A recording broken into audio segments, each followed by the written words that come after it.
term that's used a lot at the moment. I guess we looked at the dictionary definition. What we've got there is a springing back, readily recovering. And in terms from a career, it's that ability to spring back, to recover from disruption to the career.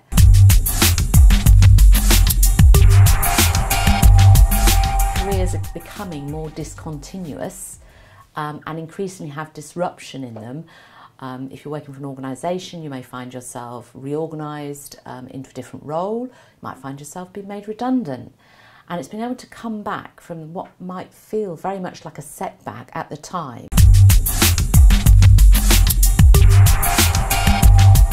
With either individuals running their own business having to respond to changes in the marketplace due to technology changes, for example, which may change the way businesses are conducted, to also dealing with perhaps lack of energy, lack of resources that we might have, to dealing with the fact that we've now got global competition, changing demographics might mean you've got more customers or less customers or just different customers. So that affects how organisations and individuals running their own businesses have to present themselves to the world in order to be sustainable, and that may well mean that you have to change what you are an expert at, or you might have to change the way you deliver that service. As human beings, we're very much creatures of habits, and once our neural pathways are established for doing something, we like to do the same old thing. We're all secretly pipe and slippers people, and we get very comfortable, and it can sometimes feel like a major setback. It's because it's a disruption when we have to change what we do and how we do it. So in order for us to have sustainable careers, we're going to actually develop more, if you like, resilience.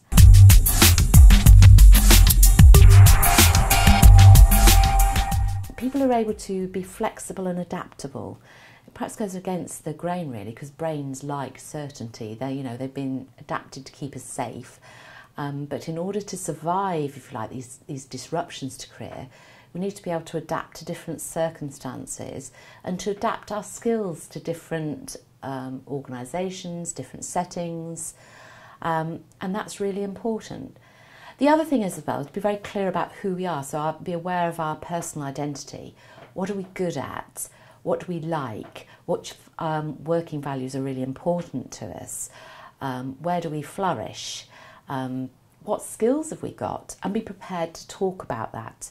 At the end of the day, people are much more likely to employ you for your strengths and your skills. You need people who are prepared and have been continuously learning.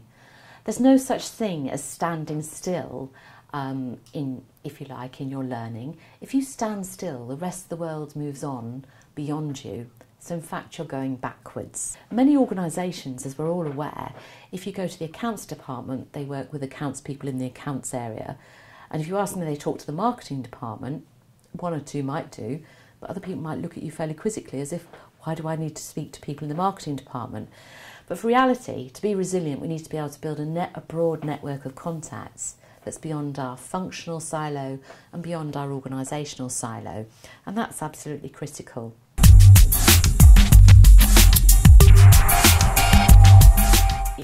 It's been talked about careers being like crazy paving, but I see it much more like a patchwork blanket, which is full of different colours, different textures, different shades.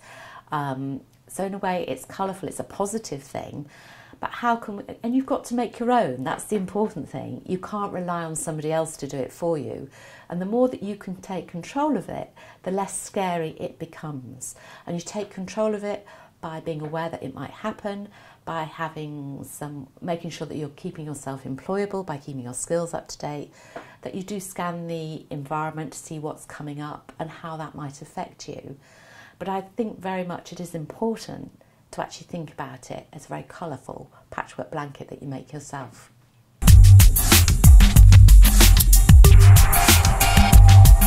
Have they got policies in place and practice in place which encourage people to continuously learn, to keep their skills up to date? Do they have a talent management strategy which is clear and transparent? And do they tell people when they're in the talent pool and work as a partnership?